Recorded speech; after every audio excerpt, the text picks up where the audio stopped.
Linda, the HOA president, believed my garden was nothing more than her personal drainage ditch. She secretly installed a hidden pipe to flood my property, but she forgot one simple truth. Water always follows the lowest path. So I built a perfectly legal retaining wall, and when the next storm arrived, her own muddy runoff rushed straight back into her $100,000 finished basement. Stay with me to see how her own scheme turned into her worst nightmare. For Alex, his backyard was never just a patch of land. It was the result of 10 years of dedication in a peaceful refuge from the outside world. After retiring, he devoted his time, energy, and a large portion of his savings into transforming the space into a botanical paradise that became the envy of the entire neighborhood. This wasn't simply about trimming grass or planting flowers. Alex had carefully cultivated rare heirloom roses, graceful Japanese maples, and exotic perennials that demanded exact soil balance and constant attention. Music each morning began with the same quiet routine. Alex would step outside while the morning mist still hung in the air, checking soil pH levels and making sure every leaf looked strong and healthy. To him, these plants were far more than decorations. Music, they were living things that reacted to his patience and care. Unfortunately, right next door lived Linda, the HOA president, a woman whose hunger for control was matched only by her strange resentment toward Alex's beautiful music garden.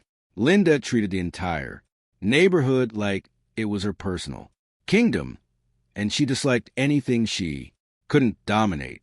While Alex spent his days nurturing life and tending to his plants, Linda spent hers patrolling the streets with a clipboard in hand, searching for even the smallest rule violation so she could find her neighbors. Not long ago, Linda had begun a massive renovation of her own backyard, ripping out the natural grass and replacing it with a huge multi-level concrete patio. Alex watched the construction with growing concern as the heavy slabs were installed, knowing that such a large stretch of concrete without proper drainage would create a serious runoff problem during storms. What he didn't realize yet was that Linda had already come up with a sneaky shortcut to handle the drainage issue, and it involved dumping the problem directly onto his property. The first major rainstorm of the season exposed Linda's trick in the worst way possible. Normally, Alex's garden handled rain beautifully, but this time a thick torrent of gray, soapy sludge poured straight into his prized rose beds. By Linda's rainwater excuse, the time the clouds finally cleared, the damage was heartbreaking. The rare roses were buried in silt, and the delicate root systems of his Japanese maples were drowning in stagnant water, filled with chemicals. Alex pulled on his boots and started searching for the source of the mess. Hidden behind a dense row of hedges along the property line, he discovered it, a wide black industrial drainage pipe that had been quietly installed to dump every drop of Linda's patio runoff straight into his carefully built sanctuary. Alex felt a wave of anger rise inside him, but he kept his composure and walked over to Linda's house. Linda stepped out onto her porch wearing her usual pink business suit and looked down at him with a smug smile that instantly made his blood boil. When Alex pointed out the illegal pipe and the destruction it had caused his plants, Linda didn't even pretend to apologize. Listen, Alex, water flows downhill. It's simple physics, she said, casually waving her hand. If my yard sends water onto yours, that sounds like your problem, not mine. I'm the HOA president, and I've already approved my renovations. If you don't like it, deal with it. Then she turned around and went back inside, leaving Alex standing alone in the muddy remains of his garden, realizing that arguing would never stop. Someone like Linda, Alex chose a different path. instead of acting out in anger or smashing the pipe, which would have handed Linda the legal advantage, he decided to play a much longer and smarter game. The very next day, he scheduled meetings with a top civil engineer and a relentless real estate attorney. They gathered in Alex's living room, spreading detailed topographical maps and drainage blueprints of the hillside across the table. The engineer quickly confirmed Alex's suspicion. Linda's excuse about physics would actually become her legal downfall.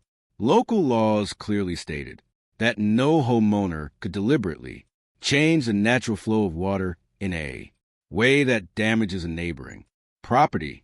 But the engineer noticed an even more interesting detail. Because of the steep slope of the hill, Linda's house sat at a slightly vulnerable angle. The attorney leaned forward and outlined the strategy. Alex couldn't legally block Linda's pipe, but he had every right to construct a protective structure on his own property to defend his garden. If you build a reinforced, waterproof retaining wall directly along your property line, the lawyer explained, you aren't touching her pipe, you're simply protecting your land. If the water happens to bounce back because it has nowhere else to go, that becomes her problem. The engineer added that because Linda had finished her basement with expensive hardwood flooring and a luxury home theater, and because her basement windows were the lowest point on the hill, the returning water would be absolutely disastrous. Finding the legal loophole for her, Alex immediately approved a plan and filed for property protection permit with the city. Once the permit was approved, Alex began the hard and exhausting process of building his defense. Day after day he hauled heavy interlocking stones and bags of high-strength concrete to the edge of his property line. This wasn't just a simple wall. It was a carefully planned engineering structure. The wall stood 4 feet tall, reinforced with thick steel rebar and sealed with industrial-grade waterproof coating on the side that faced Linda's house. He even designed a slight curve into the stone pattern that would capture the incoming rush of water and redirect its force back toward its original source. The work was brutal and exhausting, but the thought of justice kept Alex pushing forward.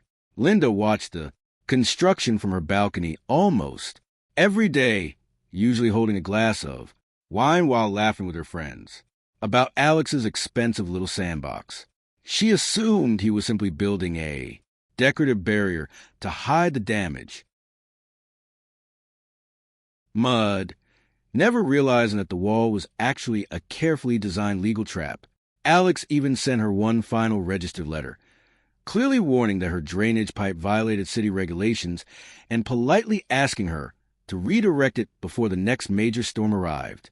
He later watched through his doorbell camera as she casually accepted the envelope from the mailman, glanced at it for half a second, laughed, and tossed it straight into the recycling bin without even bothering to open it. She was so certain of her authority that she simply couldn't imagine a situation where she wasn't the one in complete control. The wall was finished just in time, as the local weather forecast began issuing warnings about a once-in-a-century storm heading directly toward the valley. When the storm finally arrived, it struck with a level of intensity the neighborhood hadn't experienced in decades. Thunder rattled the foundations of the houses, and the rain fell in thick, relentless sheets that quickly turned the quiet streets into rushing rivers. Alex sat calmly by his window with a cup of coffee in his hands, watching the live feeds from his security cameras. As the storm intensified, the enormous concrete surface of Linda's patio transformed into a giant collection basin, funneling thousands of gallons of rainwater every hour straight toward that single black drainage pipe. Suddenly, a powerful jet of muddy water blasted out of the pipe, aimed directly at Alex's garden. But instead of sweeping away his roses and drowning his plants, the water crashed into the reinforced stone wall with a heavy thud. The wall didn't budge. With nowhere else to escape, the water began pooling against a barrier, rising higher and higher. Within 20 minutes, a massive pond of muddy runoff had formed in the narrow strip of land between the wall and Linda's foundation. Once the water level rose above the height of Linda's basement window wells, the pressure became enormous. The backflow effect was unfolding exactly the way the engineer had predicted. The water wasn't just sitting there quietly. It was being forced back toward Linda's house by the sheer volume of rain, continuing to shoot out her own drainage pipe. Through his camera feed, Alex noticed the lights in Linda's basement flicker briefly before going completely dark. A few seconds later, a dull cracking sound echoed through the storm, followed by the unmistakable shatter of breaking glass. Nature was finally taking its course, and this time it was heading straight toward Linda's living room. Inside Linda's house, the situation had descended into complete chaos. The pressure from the trapped runoff had finally shattered the basement windows, unleashing a 5-foot surge of muddy, freezing water into her newly renovated dream basement. Linda woke suddenly to the sharp popping sound of her expensive home theater system short-circuiting, followed by the damp smell of soaked drywall. She rushed downstairs only to find herself standing waist-deep in the very rainwater she had so casually dismissed as Alex's problem. Her $20,000 leather sofa floated slowly past her, and the designer rugs she had proudly shown off to her friends were permanently ruined. Standing there in the darkness, she screamed in frustration as more water continued pouring into the shattered windows. In a panic, she ran outside into the pounding rain. Her pink suit was instantly soaked and splattered with mud as she rushed across the yard and began pounding furiously on Alex's front door. "Alex, stop it. Your wall is flooding my house. You're destroying my property," she shouted hysterically. Alex opened the door slowly while holding an umbrella, looking completely dry and calm. "Linda, I'm simply protecting my garden," he said evenly, repeating the same words she had once thrown at him. "Water flows downhill, remember? It's just basic physics. I warned you about the drainage problem, but you told me to deal with it, so I dealt with it." Furious, Linda tried to push past him so she could reach the wall, but just at that moment the police, whom Alex had already contacted to report the flooding emergency, pulled up outside and witnessed her meltdown right on his porch. By the next morning the storm had passed, and the rising sun revealed a scene of complete devastation. But only on one side of property line. Alex's garden looked untouched, perfectly protected behind its solid stone barrier. Linda's house, however, had become the center of a disaster scene. Professional water restoration crews were pumping muddy water out of her basement, while workers carried out ruined furniture and soaked drywall. The muddy stain left behind on her walls showed that the floodwater had risen nearly 6 feet high. Still clinging to her authority, Linda angrily demanded that the city inspector arrest Alex for what she called malicious construction. But when the inspector arrived, he wasn't focused on Alex's wall at all. He was focused on the pipe. After examining the setup, the inspector calmly explained that Linda's drainage system violated several city building codes and environmental regulations. "You can't redirect your runoff directly into a neighbor's yard, ma'am," the inspector said while writing up a substantial citation. And since Alex obtained a legal permit for his retaining wall, he hasn't done anything wrong. The flooding occurred because you ignored proper drainage laws. To make matters even worse for Linda, the disaster triggered another problem.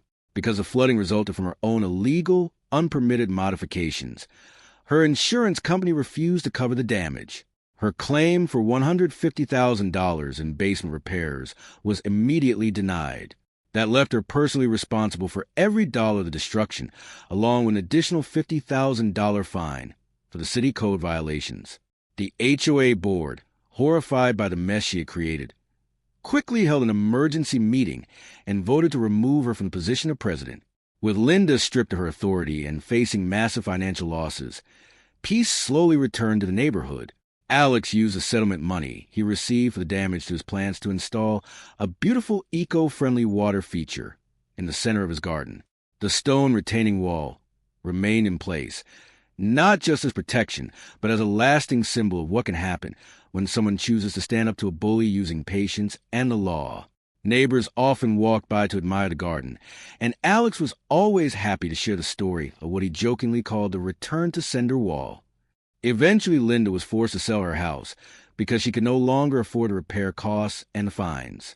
She moved away quietly, leaving behind a reputation she would never escape.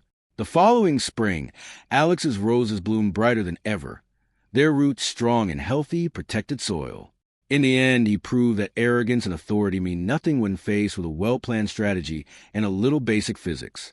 The final scene shows Alex sitting peacefully on a bench in his sunlit garden, sipping tea as the sunlight reflects softly off the stone wall beside him. He looks toward the camera and says calmly, "In this neighborhood, we follow the rules. And if you don't, nature has a very expensive way of teaching you the lesson." The screen slowly fades to black, while the gentle sound of a garden fountain echoes in the background. Justice, like the water that once filled Linda's basement, had finally found its level.